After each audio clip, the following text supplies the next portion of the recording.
చాలా విలువైన సబ్జెక్టు, జాగ్రత్తగా చూడండి.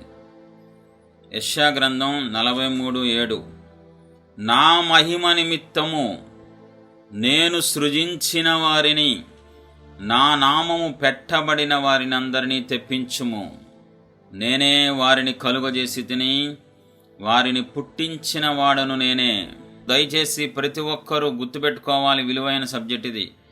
భక్తులకి మాత్రమే ఉపయోగపడేది, ఆత్మీయులకి మాత్రం ఉపయోగపడేది. ఆత్మీయత వద్దు, మాకు స్వస్థతలు వచ్చి శరీరంగా అవి ఉంటే చాలు అనుకుంటే మీ కర్మ, నేనేం చేయలేను. నేను దేవుళ్ళో ఎదగాలి, దేవునికి దగ్గర అవ్వాలి, దేవుణ్ణి సంతోషపెట్టి నేను సంతోషంగా ఉండాలి, నేను ఆత్మీయ శిఖరాలు ఎక్కాలి అనుకునే వాళ్ళకి మాత్రమే ఇది ఉపయోగపడుద్ది. మిగతా వాళ్ళకి అక్కర్లేదు. మిగతా వాళ్ళు మౌనంగా కూర్చోండి, మీకు రావాల్సిన స్వస్థతలు మీకు వచ్చేస్తాయి, లోకపరంగా సమస్యలు తీరుతాయి, కానీ ఆత్మీయ శిఖరాలు ఎక్కలేరు మీరు. యెషయా గ్రంథం 43:7 దేవుడు స్పష్టంగా చెప్తున్నారు, నా మహిమ నిమిత్తము, నా మహిమ నిమిత్తం అని దేవుడు స్టేట్మెంట్ ఇచ్చారు. ఇది పాస్ట్ టెన్స్లో జరిగింది కాదు, ప్రజెంట్ కంటిన్యూస్ టెన్స్. అంటే జరుగుతూ ఉంటుంది, జరిగిద్ది, జరగబోతుంది. అంటే అయిపోలేదు, మనుషులు పుట్టడం అయిపోలేదు, మనుషులు జీవించడం అయిపోలేదు, భూమి మీద మనుషులు పూర్తిగా అయిపోలేదు. ఇంకా మనుషులు పుట్టారు, చనిపోయారు, మళ్ళీ పుడుతున్నారు, మళ్ళీ కొంతకాలం అందరూ చనిపోతారు. అంటే ప్రజెంట్ కంటిన్యూస్ జరుగుతూ ఉంది. మనందరం దేవుని మహిమ నిమిత్తము పుట్టాము. దేవుడు మనల్ని ఆయన మహిమ నిమిత్తము సృజించుకున్నారు, ఏర్పాటు చేసుకున్నారు, పిలుచుకున్నారు, సృష్టించారు, నిర్మించారు. మర్చిపోవద్దు, మూలానికి వెళ్తే తప్ప నీ ఆత్మీయ జీవితం ఆకాశాన్ని అంటదు. పైపైన భక్తి చేస్తే ఉపయోగం ఉండదు. నువ్వు లోతుగా వెళ్ళాలి, అప్పుడే అద్భుతాలు చూస్తావు. నా మహిమ నిమిత్తం అని దేవుడు స్టేట్మెంట్ ఇచ్చేశారు. యథార్థంగా అక్కడ ఓపెన్గా ఉంది. దేవుని మహిమ నిమిత్తము మనం సృష్టించబడ్డాం, నిర్మించబడ్డాం, పిలవబడ్డాం, రక్షించబడ్డాం. అనేక రకాలుగా మనం దేవుని మహిమపరచచ్చు. దేవుని పిల్లలమైన మనం, దేవుని ప్రేమ అనుభవిస్తున్న మనం, దేవుని కృప ద్వారా రక్షించబడిన మనం, దేవుని వాత్సల్యత ద్వారా ఆనందాన్ని అనుభవిస్తున్న మనం అనేక రీతులుగా, అనేక రకాలుగా దేవుణ్ణి మహిమపరచచ్చు. ఆయన కోరికను తీర్చచ్చు, ఆయన్ని సంతోషపెట్టచ్చు. ఆయన ఆశపడింది మనం చెయ్యొచ్చు. దేవుణ్ణి మహిమపరిచే వాటిల్లో సరే, దానికన్నా ముందు ఒక మాట చెప్తున్నా చూడండి. అలా ఒకవేళ ఎవరైనా, ఏ వ్యక్తి అయినా మంచి మనస్సుతో నిజంగా గనక దేవుణ్ణి మహిమపరిస్తే ఏం జరిగిద్ది? దేవుడు కోరుకున్నది జరిగిద్ది. అప్పుడేం జరిగిద్ది? దేవునికి ఆనందం కలిగిద్ది. అప్పుడేం జరిగిద్ది? దేవుడిని పట్ల మౌనంగా ఉండలేక ఏదో చేసేస్తారు. తల్లిదండ్రులైన మీరు మీ పిల్లలు చెప్పినట్టు చేస్తే ఎంత ఆనందించి వాళ్ళకి ఏదో ఎలా చేస్తారో, మీరు ఆయన్ని మహిమపరిస్తే, మీరు మీ కన్న తండ్రిని, సృష్టించిన దేవుణ్ణి, నిర్మించిన దేవుని, విమోచించిన రక్షకుణ్ణి మహిమపరిస్తే దేవుడు నిన్ను బట్టి ఆనందిస్తారు, నిన్ను బట్టి పరవశిస్తారు, నిన్ను బట్టి సంతోషిస్తారు, పరవశిస్తారు. అప్పుడేం జరిగిద్ది? నిన్ను బట్టి ఎప్పుడైతే దేవుడు ఆనందిస్తారో నీకు కృప వచ్చేస్తుంది. కృప వస్తే నీకు అన్నీ వచ్చేస్తాయి. ఎప్పుడు? నువ్వు దేవుణ్ణి మహిమపరిస్తే ఇవన్నీ జరుగుతాయి. ఇంకోటి, మొదటి సమూయేలు 2:30 చివర్లో చదువుతున్నా, కావున యెహోవా వాక్కు ఏదనగా, నన్ను ఘనపరచు వారిని నేను ఘనపరచుదును, నన్ను తృణీకరించువారు తృణీకారం పొందుదురు. ఫస్ట్ లైన్ తీసుకుందాం.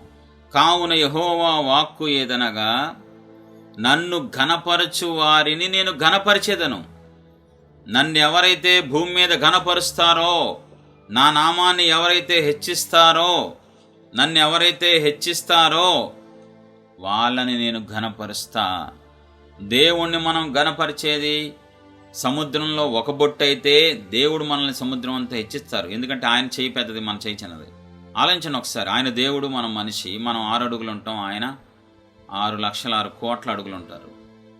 కాబట్టి మన రేంజ్లో మనం పెడితే ఆయన రేంజ్లో ఆయన పెడతారు. పేదవాడు రేంజ్లో గిఫ్ట్ వెళ్ళి బర్త్డేకి పేదవాడు గిఫ్ట్ ఇస్తే, కోటీశ్వరుడు రేంజ్లో కోటీశ్వరుడు గిఫ్ట్ ఇస్తాడు. నన్ను ఘనపరచు వారిని నేను ఘనపరుస్తా. భక్తులు ఒక్కసారే జీవితకాలంలో ఒక్కసారి గణపరిచిన దానికి జీవితాంతం గణపరిచి తర్వాత తరాల్లో గణపరిచిన భక్తులు కూడా మనకు బాగా తెలుసు. దేవుడు అటువంటి గణపరిచిన విధానం మనకు తెలుసు. కాబట్టి మనం కొద్దిగా చేస్తాం, కానీ దేవుడు బహుగా చేస్తారు మన పట్ల.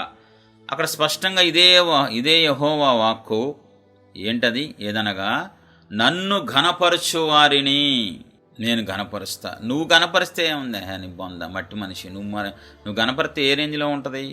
కానీ దేవుడు ఘనపరిస్తే నిన్ను ఎలా ఉంటుందో తెలుసా? మామూలుగా ఉండదు. ప్రపంచం గుర్తిస్తే నిన్ను మొత్తం నీ ఇంట్లో వాళ్ళు, చుట్టాలు, బంధువులు, స్నేహితులు, ఉద్యోగస్తులు అందరూ, ఆత్మీయులు అందరూ గుర్తించేటట్లు ఘనపరుస్తారు. నువ్వు ఘనపరిచేది కొద్దిగా, ఆ కొద్దిగా నువ్వు కరెక్ట్గా చేస్తే మిగతాది ఆయన చూసుకుంటారు.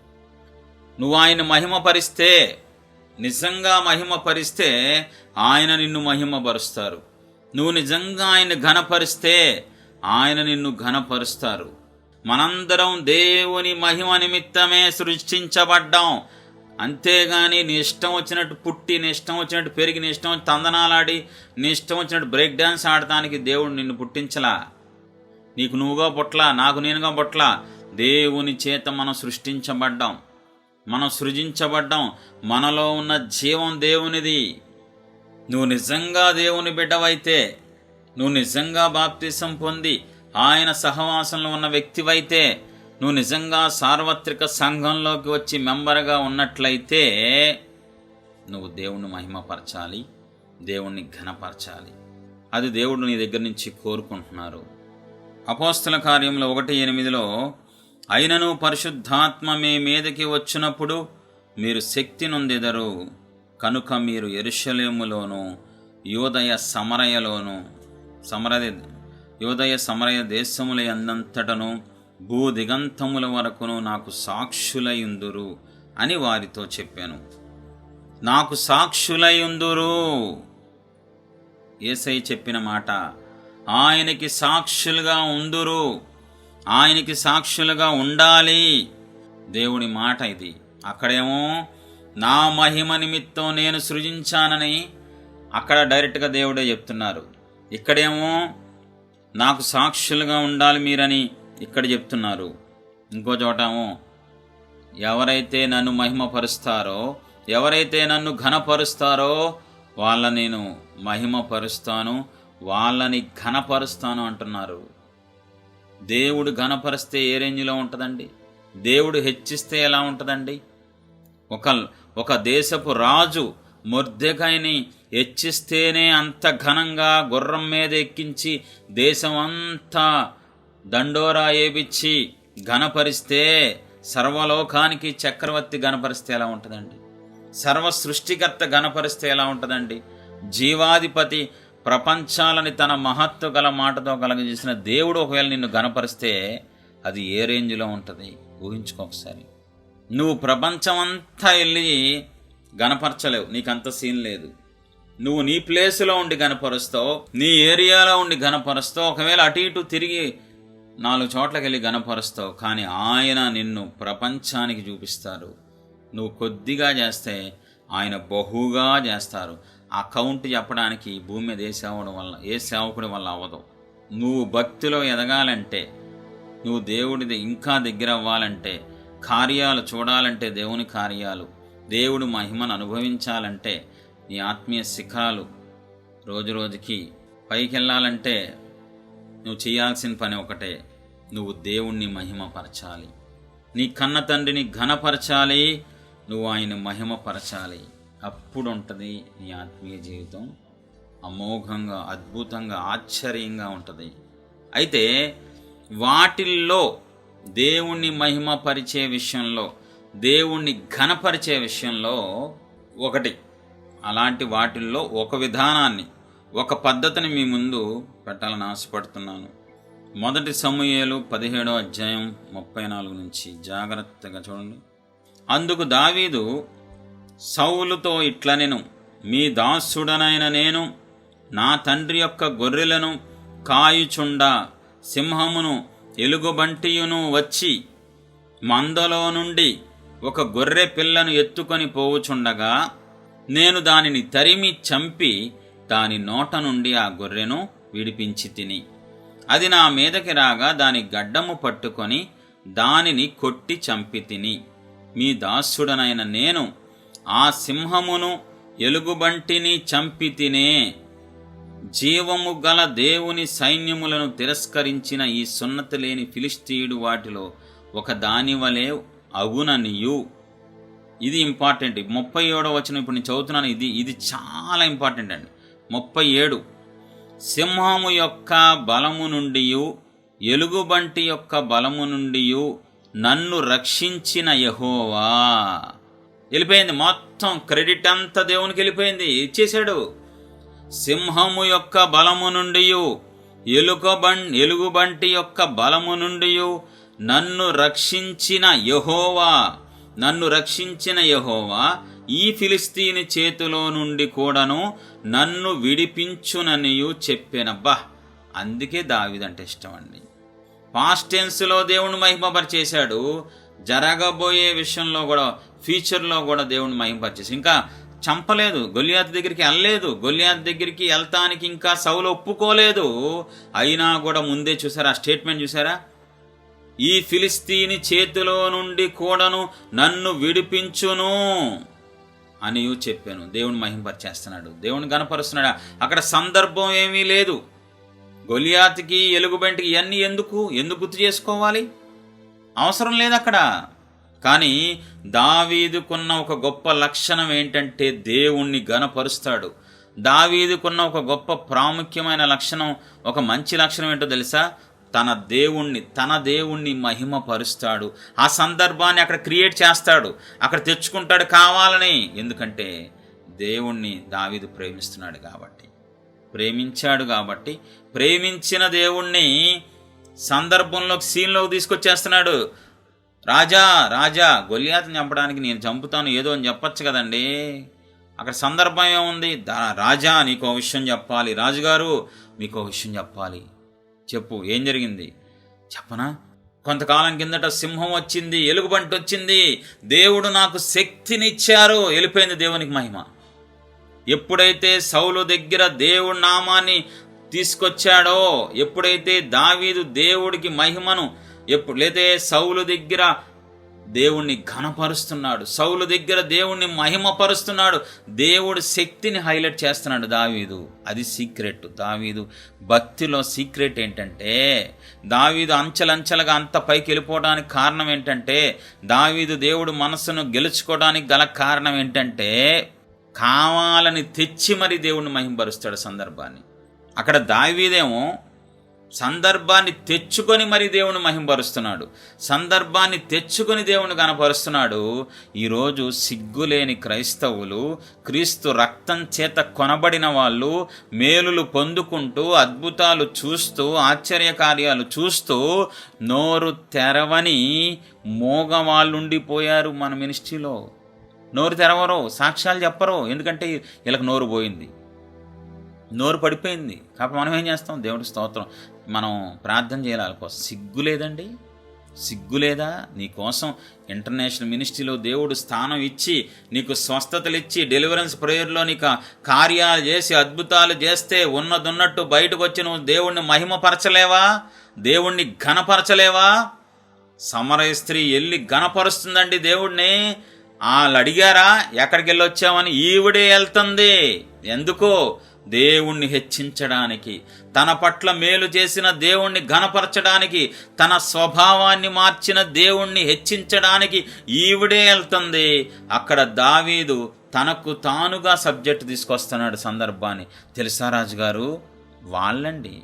అందుకే వాళ్ళ ఆత్మీయ జీవితం అలా ఉంది. అందుకే నీ బతుకిలా తగలడింది. స్వస్థతలు పొందుకొని, అద్భుతాలు పొందుకొని, దెయ్యాల నుంచి విడుదల పొందుకొని, కనీసం నోటితో ఉచితంగా ఘనపరచని వాళ్ళు కూడా ఉన్నారు. వాళ్ళని ఏమనాలో నాకు అర్థం కావట్లేదు. అందుకనే వాళ్ళ బ్రతుకులు మారవు. దేవుణ్ణి మహిమపరచాలి, దేవుణ్ణి ఖచ్చితంగా మహిమపరచాలి. నా మహిమ నిమిత్తం నేను సృజించిన వారిని. ఏ వ్యక్తి అయితే నిజంగా మనస్ఫూర్తిగా కృతజ్ఞత కలిగి దేవుణ్ణి ప్రేమించి దేవుణ్ణి మహిమపరుస్తారో, అందరి ఎదుట వాళ్ళని దేవుడు కనుదృష్టిలో వాళ్ళు ఉంటారు. ఓహో, వీళ్ళు నన్ను ఘనపరుస్తున్నారు, కాబట్టి నేను కూడా వీళ్ళని ఘనపరుస్తాను. సీక్రెట్ మీకు అర్థం కావట్లా, నా బాధ అర్థం చేసుకోండి. కోపాన్ని కాదు, నేనేదో మిమ్మల్ని తిట్టాలని కాదు, నేర్పించాలి. అది కూడా గద్దించి మీకు నేర్పించాలి. సిగ్గు లేదా? తప్పు కాదు, అది పాపం కాదా? నీకు స్వస్థత ఇస్తే నువ్వు ఘనపరచకుండా మహిమపరచకుండా ఉండటం ఎంతవరకు న్యాయం? నీ స్వభావాలు మార్చారు దేవుడు, నీ విధానాన్ని మార్చారు మినిస్ట్రీలోకి వచ్చిన తర్వాత దేవుడు. ఎంతమంది సాక్ష్యాలు చెప్తున్నారు? సాక్ష్యాలకి బతిమలాడాలా? ఇది రండి రండి అని పొందుకోవట్లేదా? వాడు గుర్తుపెట్టుకో, ఆ తర్వాత ఇంకా నీకు దేవుడు చేయరు. ఇంకా దావీదు ప్రతిసారి పాతవి గుర్తు చేసుకుంటున్నాడు కాబట్టి నెక్స్ట్ ఇంకొక అద్భుతం రెడీగా ఉంది.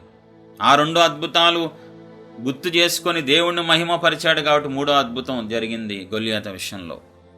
దావీదు అడగని సౌలుకే చెప్పినప్పుడు అడవిలో ఎంతమందికి చెప్పుంటాడో, దేవుణ్ణి మహిమపరుచుంటాడో ఆలోచించండి ఒకసారి. సమరయ స్త్రీ ఆ రోజే గబగబా వెళ్ళిపోయి దేవుణ్ణి మహిమపరిచినప్పుడు నా స్వభావాలు నా గురించి చెప్పాడో, నా స్వభావాన్ని మార్చాడు నా దేవుడు. ఇంకెంతమంది చెప్పుంటుందో ఆ తర్వాత కాలంలో. నీకు ఆ మనసుందా? దేవుణ్ణి గణపరిచే మనసుందా? నీకు స్వభావాలు మార్చినా చెప్పావు, వ్యసనాలు పోగొట్టినా చెప్పావు. అందుకే నీ ఆత్మీయ జీవితం ఎదగదు. నేను ఓపెన్గా చెప్పేస్తాను. నాకు పొగిడేటప్పుడు పొగుడుతా, నేను తిట్టేటప్పుడు తిడతాను, ప్రవక్తను కాబట్టి. అందుకే ఈరోజు మీ జీవితాల్లో అద్భుతాలు జరగట్లేదు. ఎందుకని? మీ మనసు అంగీకరించట్లా. మీది చెడిపోయిన మనసు, మీది కొవ్వెక్కిన మనసు, మీది పాడైపోయిన మనసు. ఎందుకని? మేలు పొందుకొని కూడా మీరు దేవుణ్ణి మహిమపరచలేకపోతున్నారు. అద్భుతాలు చూసి కూడా, ఆశ్చర్య కార్యాలు చూసి కూడా దేవుణ్ణి మహిమపరచలేకపోతున్నారు మీరు. ఎవరైతే నిజంగా సాక్ష్యం చెప్తారో, ఎవరైతే తగ్గించుకొని దేవుణ్ణి ప్రేమించి యథార్థంగా దేవుణ్ణి సాక్ష్యం చెప్పి దేవుణ్ణి మహిమపరుస్తారో ఆ రోజు నుంచి వాళ్ళ ఆత్మీయ జీవితం పెరిగిద్ది. చెక్ చేసుకోండి ఒకసారి. ఎవరైతే దేవుని చూస్తూ ఉండగా సేవకుని ఎదుట, విశ్వాసుల ఎదుట, ప్రజల ఎదుట దేవుణ్ణి మహిమపరుస్తారో, దేవుణ్ణి ఘనపరుస్తారో వాళ్ళ హృదయాలు తెరవబడతాయి. వాళ్ళ ఆత్మీయ జీవితం మారిపోద్ది, వాళ్ళ పద్ధతి మారిపోద్ది, వాళ్ళ విధానం మారిపోద్ది. ఆ రోజే వాళ్ళు దేవుని శక్తిని పొందుకుంటారు, దేవుని యొక్క బలాన్ని పొందుకుంటారు, దేవుని యొక్క ఆత్మకార్యాన్ని చూడగలరు వాళ్ళు. కానీ ఎంతమంది ఉన్నారు చెప్పండి? ఇష్టం ఉండదు సాక్ష్యం చెప్పడం, ఇష్టం ఉండదు దేవుణ్ణి మహిమపరచడం. కలుపుకొని మరీ దేవుణ్ణి ఘనపరుస్తా, కలుపుకొని మరీ నా తండ్రిని ఘనపరుస్తా. ఎందుకంటే ఆయన ద్వారా నేను ఇవన్నీ పొందుకున్నాను, భిక్షం పొందుకున్నా. నా దేవుడు నాకు ఈ భిక్షం వేశారు కాబట్టి నాకంటే చిన్నోళ్ళ దగ్గర చెప్తా, విశ్వాసుల దగ్గర చెప్తా, కొత్తగా వచ్చిన వాళ్ళ దగ్గర చెప్తా. సిగ్గుపడనో భయపడనో ఏం లేదు, దాంట్లో ఏముంది? నాకు నిజంగా నేను ఏం పొందుకున్నాను అదే చెప్తున్నాను. నువ్వు చెప్పే అనుభవం నీకుందా? సేవకుడికే చెప్పవు, మేలు పొందుకుంటావు. ఉద్యోగంలో అద్భుతం జరిగినా చెప్పవు, బిజినెస్లో మేలు జరిగినా చెప్పవు, కుటుంబంలో స్వస్థతలు వచ్చినా నువ్వు చెప్పవు. ఇంకా నీ అంత దౌర్భాగ్య స్థితి ఎవడికి ఉండదేమో. భయమా? ఏం భయం? పాపాలు చేసినప్పుడు నీకు భయం లేదు, కానీ సాక్ష్యం చెప్పడానికి భయం వచ్చిందా? నిన్ను నువ్వే మోసం చేసుకుంటున్నావు. సౌలుకి ఆ మనసు లేదు, దావీదుకి ఆ మనసు ఉంది. సౌలు ఎక్కడా నన్ను అర్హత లేని నన్ను రాజుగా దేవుడు చేశారు, సమూయేలు ప్రవక్త గారు మీ ద్వారా నేను రాజయ్యాను, లేదంటే మీ ద్వారా నేను అభిషేకం పొందుకున్నాను, దేవుడు మిమ్మల్ని పాత్రగా వాడుకొని నాకు నేర్పించారని ఎక్కడా ఉండదు, బైబిల్లో ఎక్కడా ఉండదు. కానీ దావీదు మాత్రం దేవుణ్ణి అడవులో ఘనపరుస్తాడు, కీర్తనలో ఘనపరుస్తాడు, సౌలు దగ్గర ఘనపరుస్తాడు, అందరి దగ్గర దేవుణ్ణి ఘనపరుస్తాడు. అందుకే దావీదు అంచెలంచెలుగా పైకి వెళ్ళాడు. సౌలు అందుకే అంచెలంచెలుగా దిగిజారిపోయి తనను తానే మహిమపరుచుకుంటూ, తనను తానే ఘనపరుచుకుంటూ నాశనం అయిపోయాడు. మీకు అర్థమవుతుంది అనుకుంటున్నాను. సాక్ష్యం చెప్పడం చాలా ప్రాముఖ్యమైన విషయం. సాక్ష్యం చెప్పి దేవుణ్ణి మహిమపరచడం అన్నది చాలా విలువైన విషయం. నీకు ఎటువంటిదైనా సరే, భౌతికంగా అయినా, ఆత్మీయంగా అయినా, శారీరకంగా అయినా, మానసికంగా అయినా, దేవుడు నీకు ఏదైతే చేశారో అది ఎవరిని బట్టైనా సరే, కానీ చేసింది దేవుడు. ఆ దేవుణ్ణి నువ్వు మహిమపరచగలిగితే, ఆ దేవుణ్ణి అందరి ఎదుట హెచ్చించగలిగితే నీ ఆత్మీయ జీవితం అభివృద్ధిలోకి వెళ్ళిపోద్ది. అద్భుతంగా ఉంటుంది నీ ఆత్మీయత. దేవుడు నిన్ను బట్టి బహుగా ఆనందిస్తారు. నువ్వు ఆయన మహిమపరిస్తే ఆయన నిన్ను మహిమపరచకుండా ఉండలేరు. నువ్వు ఆయన ఘనపరిస్తే ఆయన నిన్ను ఘనపరచకుండా ఉండలేరు. సమరయ స్త్రీ ఎల్లి చెప్తుంది, నా గురించి దేవుడు చెప్పి నేను ఎవరినో చెప్పే. అందరి ఎదుట సమరయ స్త్రీ ఒక ఆడదయ్యుండి వ్యభిచారానికి సంబంధించి కూడా ఒప్పుకొని దేవుణ్ణి మహిమపరుస్తుందండి, దేవుణ్ణి ఘనపరుస్తుందండి. ఇక్కడేమో దావీదు అందరి ఎదుట లేకపోతే సౌలు ఎదుట దేవుడు చేసిన కార్యాలు గుర్తు చేసుకుని దేవుణ్ణి ఘనపరుస్తున్నాడు. అక్కడేమో క్యారెక్టర్ మార్చినందుకు ఆవిడ ఘనపరుస్తుంది. ఆలోచించండి, ఇలా బైబిల్ ఎంతోమంది దేవుణ్ణి ఘనపరిచి దేవుణ్ణి మహిమపరిచి వాళ్ళు గొప్పోళ్ళు అయిపోయారు, చరిత్రలో మిగిలిపోయారు. ఈరోజు నీకు దేవుణ్ణి ఘనపరిచే మనసుందా? దాచుకుంటావు. ఏముందిలే, అది పెద్ద విషయమా, అబ్బో చెప్పాలా, అందుకే నీ బ్రతుకిలా తగలడింది. అందుకే నీ ఆత్మీయ జీవితం ఎదుగుదల ఉండదు. ఎవరైతే దేవుణ్ణి ఘనపరుస్తారో వాళ్ళని దేవుడు బహుగా హెచ్చిస్తారు. దేవుడు ఈ వాక్యాన్ని దీవించి ఆశీర్వదించునుగాక. మీరు ఆత్మీయ జీవితంలో ఎదగాలనుకున్నా, పాపాలు ఎలా ఒప్పుకోవాలో తెలుసుకోవాలనుకున్నా, ఆత్మీయ సందేహాలు మీకు ఉన్నా, మీ జీవితంలో దేవుని చిత్తం తెలుసుకోవాలనుకున్నా, దయచేసి ఈ వీడియో క్రింద కామెంట్ ద్వారా కానీ ఈమెయిల్ ద్వారా కానీ తెలియజేయగలరు. మా ఈమెయిల్ ఐడి premaswarupiministries@gmail.com. ప్రేమాస్వరూపి మినిస్ట్రీస్లో ప్రతిరోజు ఉదయం 5:30 నుండి 6:30 వరకు జరిగే స్తుతి ఆరాధనలో పాల్గొని దేవుడు ఇచ్చే విడుదల, దీవెన, ఆశీర్వాదం పొందుకోండి. దయచేసి ప్రతి ఒక్కరూ జాగ్రత్తగా వినండి. కామెంట్లో కానీ ఈమెయిల్లో కానీ మీ సెల్ నంబర్ పెట్టడం మర్చిపోవద్దు, మీ ఫోన్ నంబర్ పెట్టడం మర్చిపోవద్దు.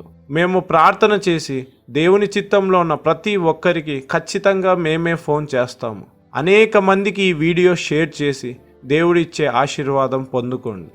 మీకు ఆత్మీయ స్తుతులు, ఆత్మీయ పాటలు, ఆత్మీయ సందేశాలు, ఆత్మీయ సత్యాలు కావాలనుకుంటే మా ఛానల్ని సబ్స్క్రైబ్ చేయండి.